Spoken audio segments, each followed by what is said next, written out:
vast and powerful telescopes are taking us on an unimaginable quest to unlock the secrets of the cosmos. They are going to tell us in detail what our universe is made of, how it was born, how our universe is evolving. They take us back to the dawn of time, to the very birth of the universe, show us giant clouds where stars and planets are born. Each time a new telescope looks in a different way at the universe, we learn something new and profound about the universe. In stunning clarity, we can now watch stars exploding, galaxies colliding, and the violence of black holes. There's a whole hidden universe out there. We see the universe continuously changing and evolving. Revolutions in technology and ever larger telescopes are pushing forward the frontiers of space. Every time you try and explore a new part of the universe, we have these great discoveries and these great surprises. But where did this race begin? Where will it take us? This is the remarkable journey through 400 years of an extraordinary device that is changing everything we thought we knew. Telescopes have revolutionized our understanding of ourselves and our place in the cosmos and our mindset about who we are and where we came from. Hunting the edge of space. Up now.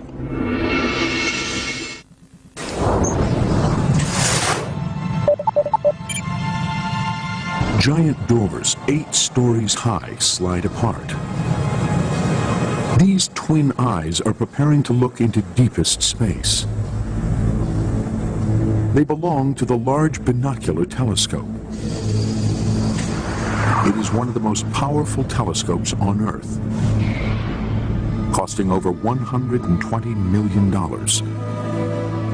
These 28-foot wide mirrors collect light from objects millions of times fainter than anything our eyes can see.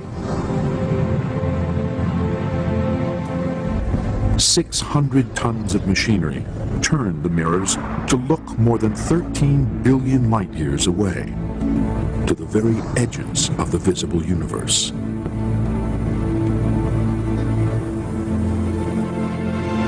Super telescopes like this are taking real images that illuminate the darkest corners of our skies. Billowing clouds of gas and dust are buffeted by supersonic winds and lit up by thousands of energetic new stars.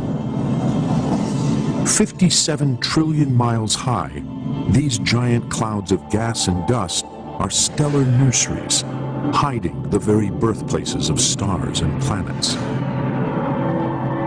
Suddenly, a star's explosive death sends its superheated gas ripping through space at hundreds of miles per second. And in faraway galaxies, we can take images of invisible jets of energy screaming out from one of the most mysterious objects, a supermassive black hole. All because of high-tech telescopes. The telescope has changed the way we as a species think about ourselves. With a new telescope, you're always going to find something new because you always add to your ability to see more. These breathtaking images are only possible because extraordinary telescopes like these are staring out night after night across the globe and in space. Over the past 4 centuries, revolutions in technology have transformed this groundbreaking instrument. So where did it all begin? The journey starts with one man and 2 pieces of glass.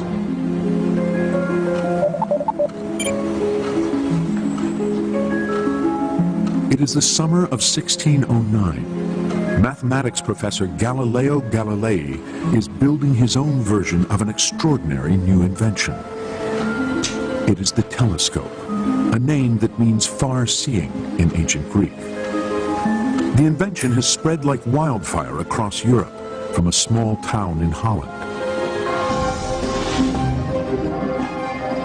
Spectacle makers working on the most precise glass lenses of the day discovered that two different types of lenses held at just the right distance produce a surprising optical effect. They act like a magnifying glass for distant objects. This is the birth of the telescope. Galileo immediately sees the potential of the invention. Galileo is a practical mathematician. That's his trade. He designs instruments, he teaches the use of these instruments, and these instruments are often used for warfare. Galileo works out how to increase the magnifying power of the telescope to 8 times what our naked eyes can see. And he hits on a military use for it. And it would be particularly advantageous if you could see the enemy before he can see you. The Venetian military buys this new device as a spyglass for spotting enemy ships. But then, Galileo turns his telescope from the Earth to the sky and starts a revolution. By turning the telescope to the heavens, Galileo enters a whole new regime of practice there, where this instrument can be used to discover things we didn't know before about the world. All astronomers knew of the heavens before Galileo was what they could see with the naked eye, the stars and the moon. But today, even amateur astronomers can see much, much more.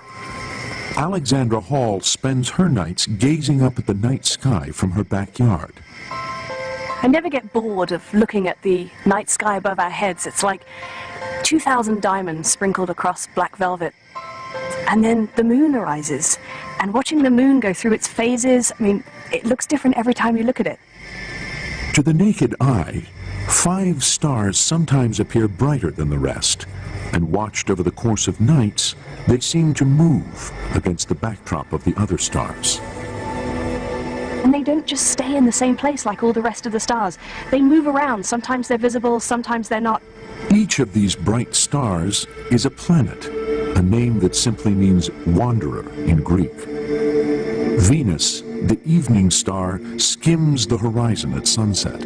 Mars glows red.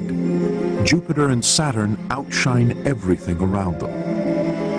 We now know that these wandering stars are actually other worlds, like the Earth, planets as we understand them today. But in Galileo's time, everyone believes they are just stars. There is only one world in the universe, our Earth, and it sits at the very center of everything. The sun appears to circle the Earth during the day, and over the long course of the night, the moon and stars also appear to rotate across the heavens, circling the Earth in giant orbits. When you stand outside, even just for a few hours at night, you suddenly notice that all the stars and the planets and the moon, everything is wheeling around your head. It's like you're at the center of things. Really quite a powerful feeling. But Galileo is about to show that this is just a feeling. He starts to shake the known world order when he looks at the moon. The belief in his day was that all the heavenly bodies were flawless. In the old cosmology, the moon was a heavenly body and therefore perfect. But looking across 250,000 miles of space, Galileo sees something very different from the smooth sphere he expects. He sees instead a moon scarred with craters and valleys. It must have been an extraordinary moment for Galileo to peer with his little itty-bitty crummy telescope at the moon and see craters, mountain ridges, valleys. He saw for the first time geographical terrain on another astronomical object. This means our Earth is not unique in the cosmos. These patches that you see are mountains. The moon isn't smooth. It's like the Earth. But this is just the beginning. Next, Galileo turns his telescope on Jupiter, one of the wandering stars. He sees it as no one has ever seen it before.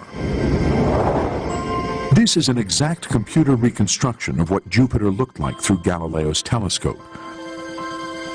Calibrated on Galileo's actual lenses, it shows what a challenge he faced. A replica of his telescope reveals how hard it is to get a still image. Well, when I actually got Jupiter in the telescope, it was really difficult to focus because the lens quality is not very good compared to the lenses that we would get today. To the naked eye, Jupiter looks like a bright star, a spot of light.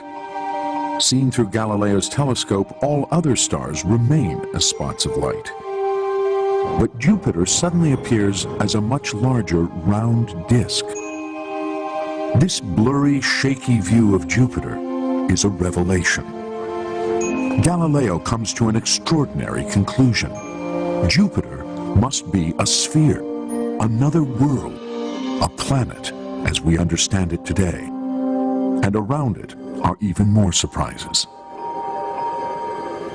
Picture yourself, you've just glued a little piece of glass on the front of a long tube, and to your utter surprise, you see 2 or 3 or maybe even 4 stars next to Jupiter, like little ducklings following a duck. Night after night, Galileo notes the changing position of these new stars.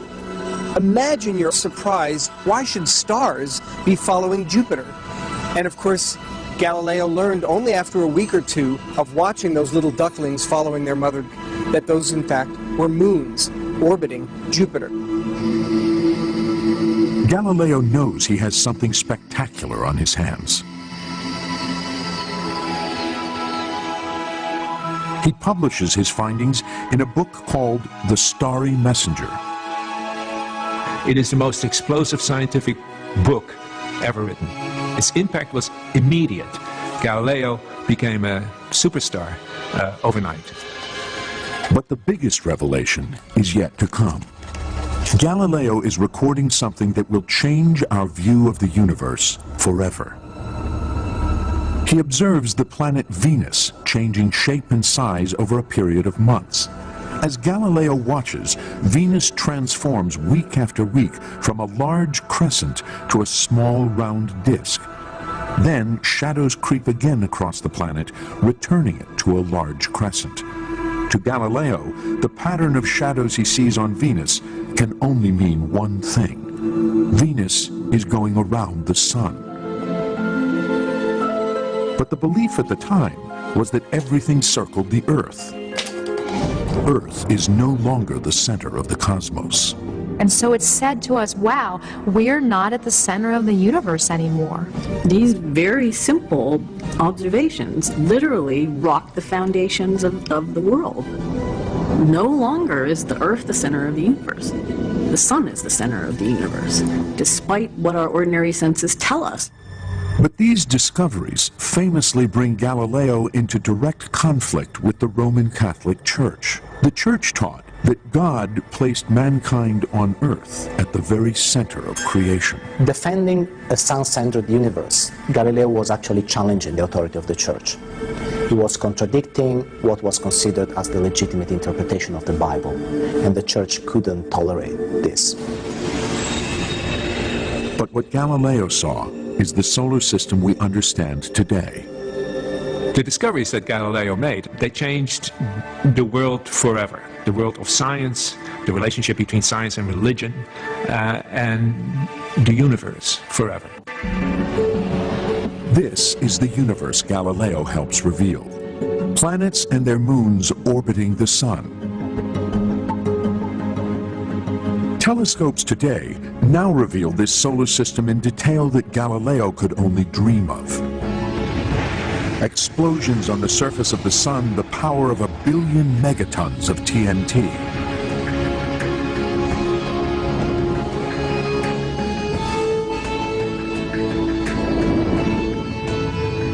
Features in the Great Red Spot on Jupiter, a vast stormy vortex large enough to swallow 3 Earths.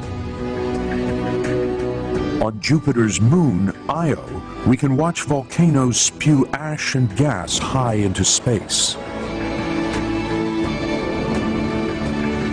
On Mars, a canyon 5 times deeper than the Grand Canyon. and a volcano 3 times higher than Everest. On the surface of Venus, beneath roiling clouds of sulfuric acid, mountains rise from the rocky surface.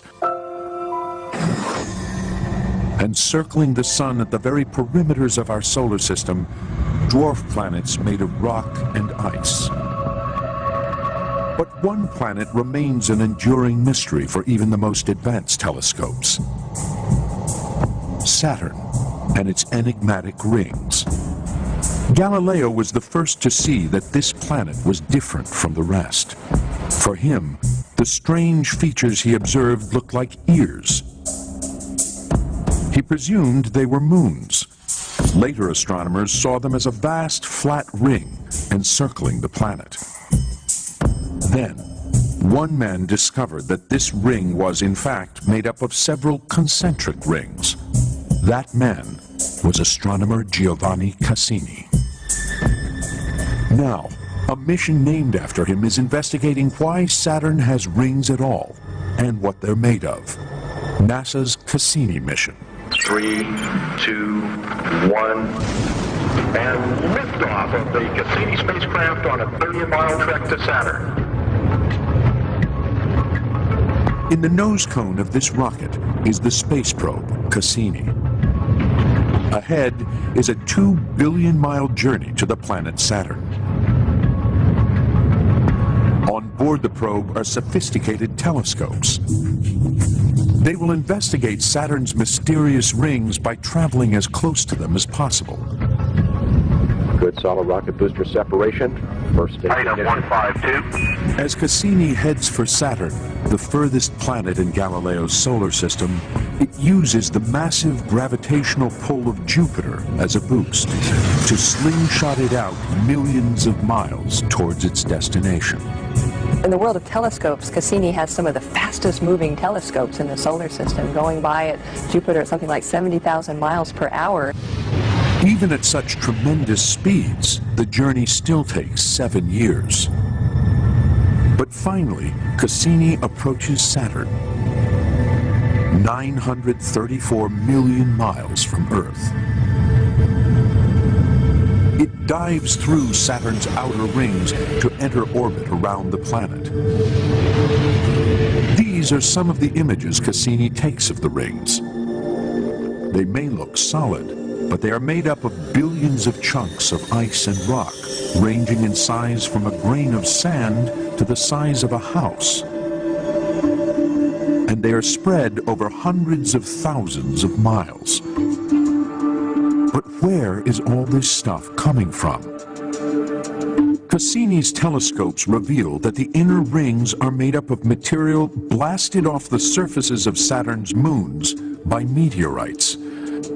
But the furthest visible ring from Saturn is still a mystery. This image taken by Cassini shows that unlike the innermost rings, the outermost ring is a ghostly mist of microscopic particles. Astronomers suspect that the icy moon Enceladus could be where the mist is coming from. But until now, no one has been able to work out how. Then, Cassini's telescopes see something never observed before. Vast plumes of vapor streaming from fissures in the surface of Enceladus. These plumes go up hundreds of kilometers. That's pretty exciting to find erupting out of an icy moon. Could these plumes be the source of the outer ring? To find out, Cassini's telescopes do something extraordinary. They fly through the plumes and taste the vapor with onboard detectors. So that's a spectacular thing to be able to do, to be able to tap the interior of an icy satellite. Back at Mission Control, astronomers analyze the data streaming in. The vapor pouring out of Enceladus is made up of ice, salt, and ammonia. It is exactly the same material as the outer ring. It can only mean one thing. Enceladus's plumes are the source of the misty ring. This is a major discovery. Cassini's spaceborne telescopes are solving the mystery of Saturn's rings that has plagued astronomers for centuries. Telescopes today are journeying deeper into space and searching further to discover secrets that Galileo could never have imagined. But to capture pristine images like these, telescopes had to undergo a dramatic evolution. Back in the 1650s, the first step in this evolution was going to great lengths, quite literally. Telescopes became very long, 15, 20 feet. The problem with early telescopes was fuzzy images. The reason? The shape of the lens. As NASA astrophysicist Kim Weaver demonstrates, when a strongly curved lens bends or refracts beams of light, the light doesn't all come to a single point. First of all, the different beams of light don't line up, and so the image that you get with this lens would be really fuzzy. Also, some of the light has its colors split out, and that distorts the image. The only way to minimize the blurriness and the rainbow colors is to use thinner lenses with a shallower curve. Because the light comes to a focus further from the lens, refracting telescopes get longer and get greater magnification. 17th century astronomers make ever thinner lenses and space them further apart. By about 1660, telescopes have magnified 50 or 100 times, and those lengths increased and increased and increased. This is the first space race. On the quest to see ever further, telescopes reach absurd proportions, up to 150 feet in length, half the length of a football field. These unwieldy telescopes are better, but astronomers want to see even more detail, and these telescopes don't eliminate the rainbow colors altogether. Then, one of science's greatest minds sets out to solve the problem: Isaac Newton. He takes a look at light itself. Newton found that white light was in fact composed of all these different colors, the colors of the rainbow. As white light passes through a glass prism, it bends or refracts, breaking up into the colors of the rainbow. This was the root of the astronomers' problems. Now, a lens is a kind of a prism, if you like. Once the light hits the lens and passes through it, it's broken up into its colors. So Newton says, well, we'll abandon refracting telescopes completely. There's no future in this. Just forget them. I'm going to design a telescope which has mirrors as the primary components instead of lenses. Newton will use mirrors in his new telescope.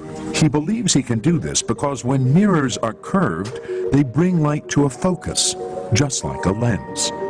I'm using this lens right now to focus the light from the sun behind me. And if I hold it just right to a point on the card, oh my goodness, it's catching on fire. That was smoking. Next up, the curved mirror. And you can see as I bring it closer to the focal point of the mirror, it actually begins to burn the paper again. But there's one critical difference between a mirror and a lens. The light bounces off the mirror's surface. It doesn't pass through it, so there are no rainbow colors. Newton creates a tiny telescope only 6 inches long. He makes a curved mirror only 1.5 inches across and inserts it into the base of the tube. Light from the heavens passes down the tube, reflects off the curved mirror, then reflects off a second flat mirror, and is focused by an eyepiece. This small reflecting telescope works just as well as a 4-foot telescope that uses lenses. Isaac Newton, in creating the first reflector, eradicates rainbow colors, a problem that has plagued telescopes since the time of Galileo. Today, telescopes stare out from observatories across the world and in space. They are expanding our view of the cosmos, capturing light that has been traveling across our universe for billions of years.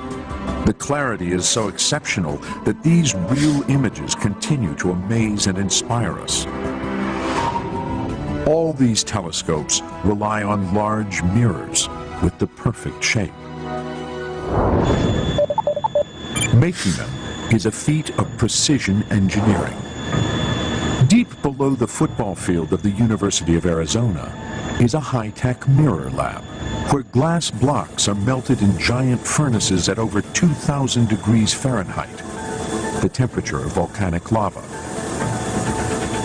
The hot liquid is spun into super smooth curved dishes. The 20-ton discs of cooled glass are then ground to within fractions of a human hair to make the precise shape. It is only when a thin film of aluminum is applied, only 100 nanometers thick, that the glass dishes become mirrors, like those of the large binocular telescope in Arizona. At 28 feet wide, these mirrors are 64,000 times the size of Isaac Newton's first mirror. And they can collect light from stars billions of light years away. In Isaac Newton's day, making large mirrors exactly the right shape is far too difficult. It will be a century after Newton before a new pioneer picks up his revolutionary design and transforms it. That man is musician and amateur astronomer William Herschel. Herschel has great ambitions. He wants to use a larger version of Newton's reflector to see further into space than anyone before. Herschel is a musician. He's not an astronomer. He's a clarinet player. He's an impresario. He's a composer. But his real passion isn't music, it's astronomy. Herschel wants to look anew at the night sky. He wants to look beyond the planets to the stars, and to see the very faintest stars invisible to other telescopes of the day. Herschel needs big mirrors. He builds telescopes that are bigger than other people's because he realizes that the wider his aperture, the more light he can collect, the further he can see into space. Making large curved mirrors, though, is still a major technical challenge in Herschel's day. Glass mirrors have not yet been invented. Mirrors are still made of metal. So working in his basement, Herschel casts discs of a metal called speculum, a special mixture of molten tin and copper. These will become his mirrors. We don't know what the neighbors thought of this mad fiddler burning the entire road down.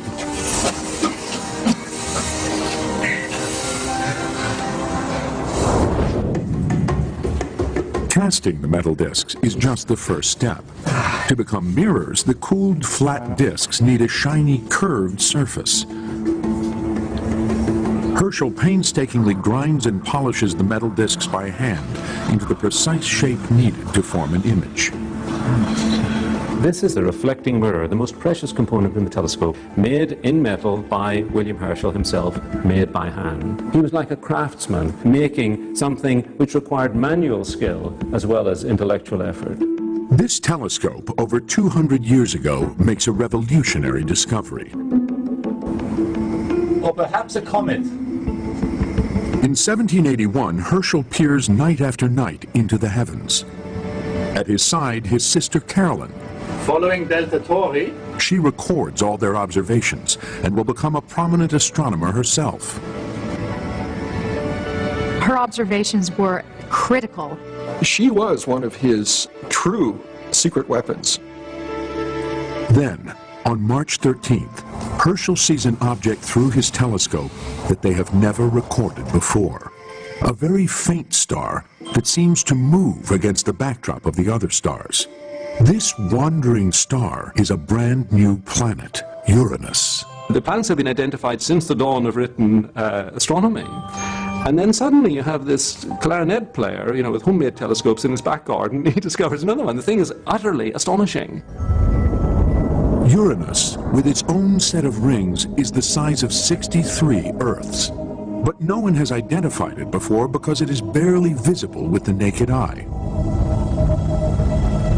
1,900 million miles from the Sun, it is twice as far from the Sun as Saturn, until then the furthest known planet. Overnight, Herschel doubles the size of the solar system. The discovery sparks a frenzied hunt for planets. It is a quest that the world's most sophisticated telescopes continue to this day. The sun is setting on Mauna Kea, Hawaii.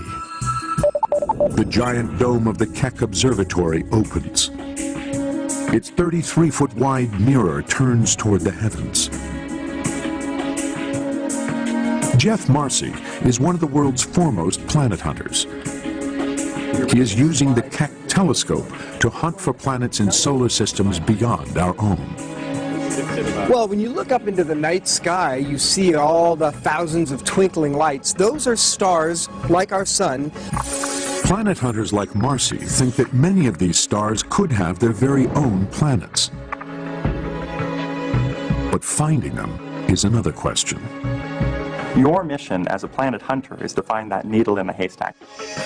Telescopes only made a breakthrough as recently as 1995. They recorded a perfectly ordinary star wobbling minutely. There was some gravitational pull in the star, evidence of a planet they couldn't see orbiting around it. Exoplanet 51 Pegasi b. The discovery of the first planet around a normal star, around 51 Pegasi, was an extremely profound moment for humanity. We now know, as a species, that there are other worlds out there. Since then, teams of astronomers across the world have found evidence for more than 400 other exoplanets. But most of the planets discovered so far are gas giants the size of Jupiter, orbiting far too close to their suns to support life. And a planet that can support life is what the planet hunters are really after. What we'd love to know is whether there are other Earths, habitable worlds out there, whether they are lukewarm with liquid water, having the vibrancy, the conditions suitable for life, and perhaps even intelligent life. Looking for small rocky planets like Earth is a whole new ballgame.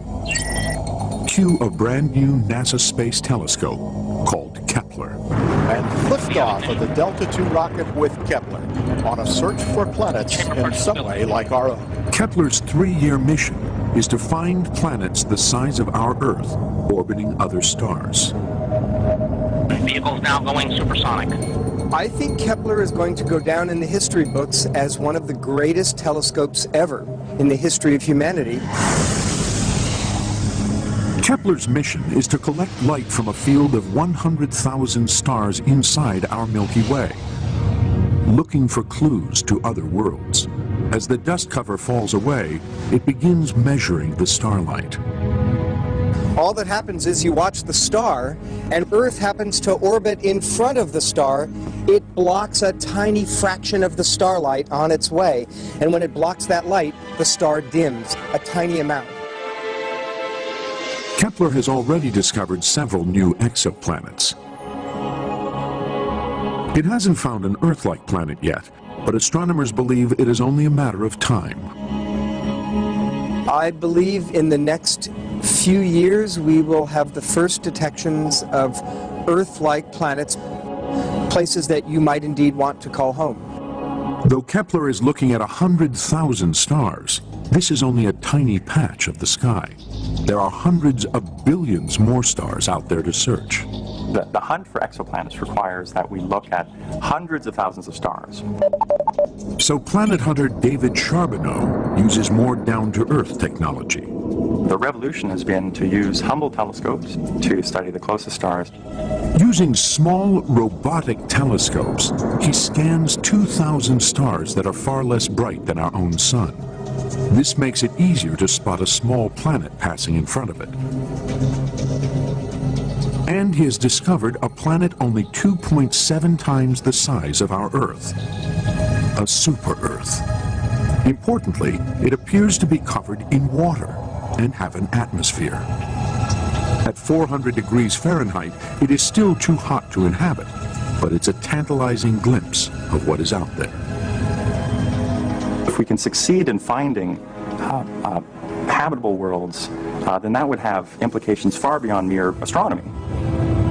In a bid to find habitable planets, the professional astronomers are getting a little bit of help on the side.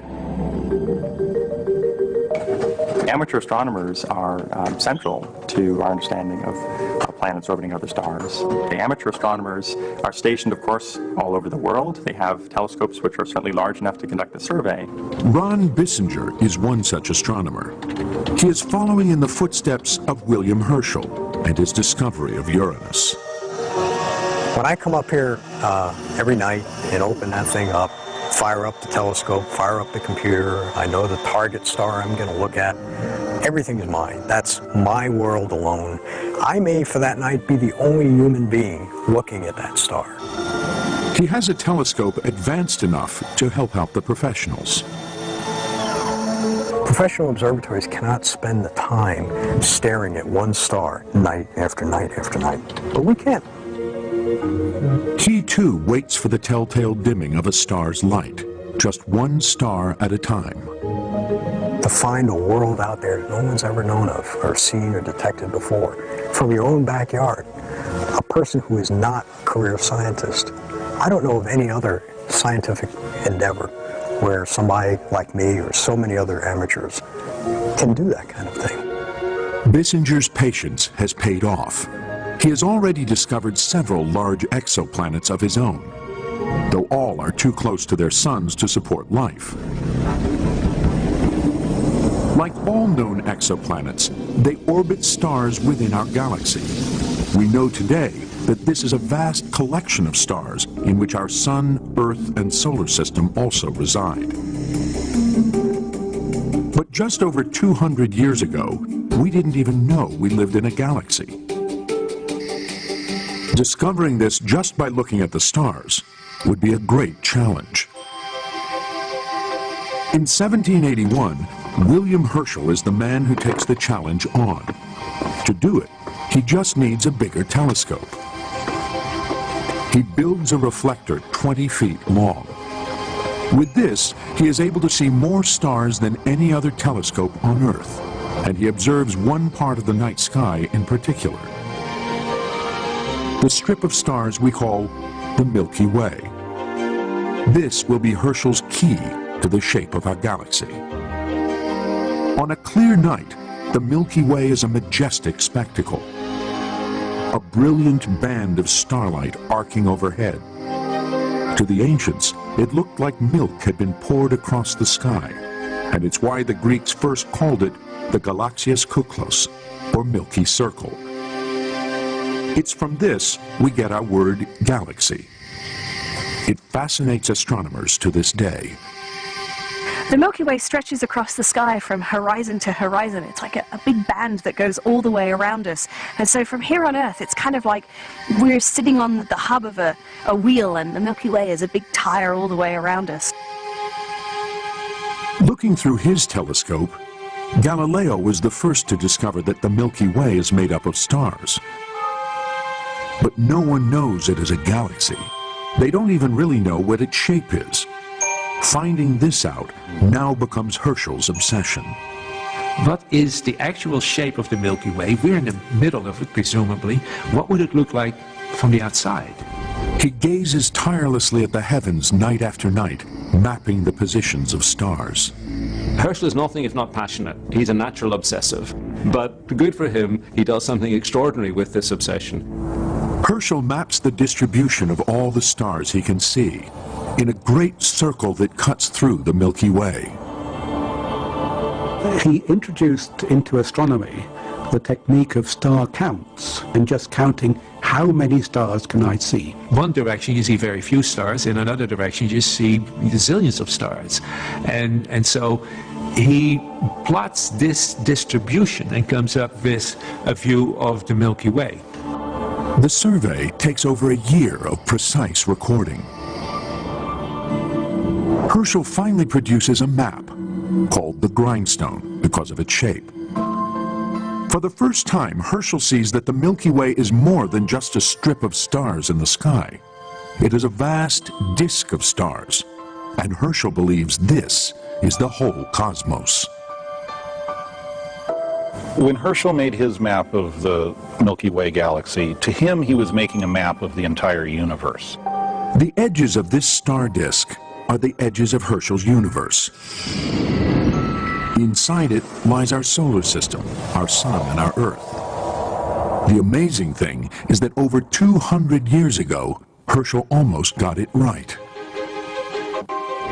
The most powerful telescopes on Earth and in space now revealed that Earth and our solar system lie in a spiral arm in the suburbs of our galaxy, dwarfed within a giant disk of 200 billion stars spinning together around a bright central bulge that hides a supermassive black hole. The Milky Way is so large that it would take 100,000 years traveling at the speed of light, that's 670 million miles per hour, to cross from one edge to the other. Now, a new telescope is about to see what more it can find out about our Milky Way. The Herschel Space Observatory. Bill Latter is a key member of the Herschel team. Herschel will map the entire Milky Way galaxy in terms of how stars are formed, how stars die, and how the galaxy is put together. After years of careful preparation, the finely tuned telescope is about to launch. Launch is a violent thing. There's no other way to describe it. We light this candle, it shakes, we throw the thing out into space, and we only can hope that it all holds together. 1 million miles above Earth, the largest mirror ever launched into space is looking beyond visible light to wavelengths our eyes cannot even see. The far infrared.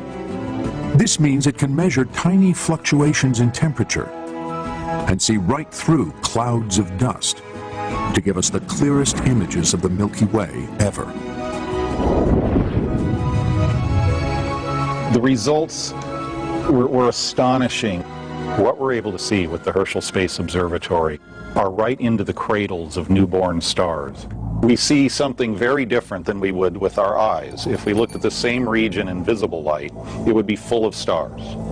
But here, in the infrared, we're seeing dust and gas that really make up the majority of material in our galaxy, and it's where stars form. No other telescope is able to see the Milky Way in this detail. Stars in these regions of our Milky Way were invisible to William Herschel. Yet over 200 years ago, he can see more in the night sky than anyone before him. And as he maps the stars through his telescope, one great mystery remains.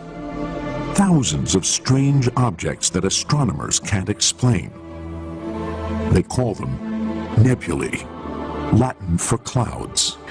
There are fuzzy patches of light that you can see in the sky. They kind of look like pieces of the Milky Way that have been detached, and a couple of them you can actually just see with the naked eye. But through a telescope, there are thousands of them, and they have all kinds of different patterns and shapes and sizes. They're quite beautiful and quite mysterious. One of my favorites is the Andromeda Nebula, which you can actually see with the naked eye. And through a telescope, I can find it here. It's really mysterious. You just see this glowing light that gets brighter and brighter towards the middle. It's like, what is that? Herschel makes a catalog of these mysterious objects, counting and classifying over 2,300 nebulae. But even with his giant telescopes, Herschel can't tell what they are or where they are. There were little smudges that you could see in the best telescopes of the day. Those smudges were thought to be nebulae, clouds of gas, but people began wondering how far away those smudges were. The mystery of the nebulae will continue to perplex astronomers for decades. 60 years later, at Birr Castle, Ireland, the eccentric Lord Rosse builds the largest telescope in the world. He wants to finally crack the enigma of the nebulae. 6-story walls support a tube 60 feet long, and the mirror is the height of a man. He's a natural engineer, and if you see the great Leviathan of Parsonstown, as it's called, this great 6-foot aperture telescope, it's a vast machine. Lord Rosse points the telescope at the nebulae. He sketches what he sees. For the first time, the fuzzy clouds begin to come into focus. Inside some of them, Rosse can see stars and spiraling structures. But there is a problem. Rosse's telescope can only move up and down, and the mirror tarnishes easily. The giant telescope falls into disrepair.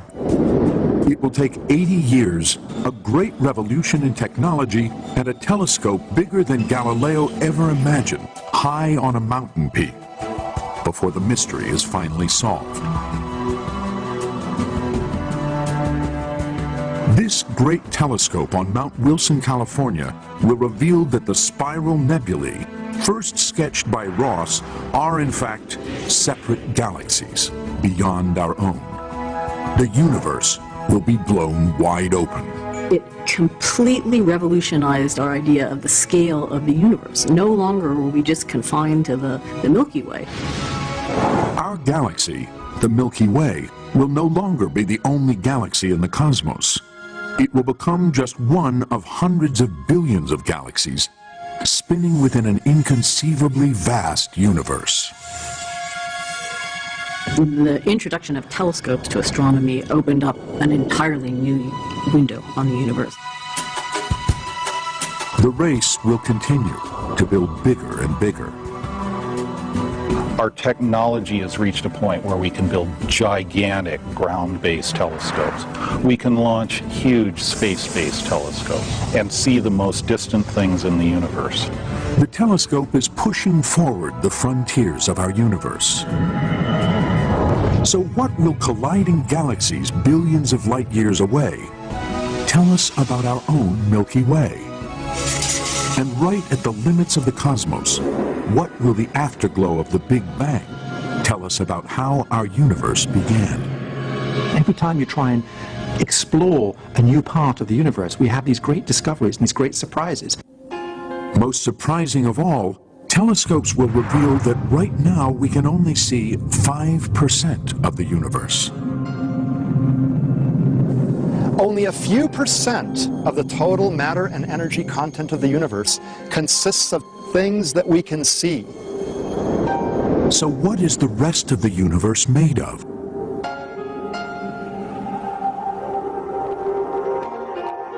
In many ways, we're at the beginning of our quest of discovery. We're learning about the major part of the universe we didn't even know existed 10 years ago. Telescopes will point to an elusive and powerful force that is shaping the fate of our universe. Dark energy. I think dark energy is the most mysterious thing we've ever discovered. Telescopes are on the brink of a new era of discovery and exploration.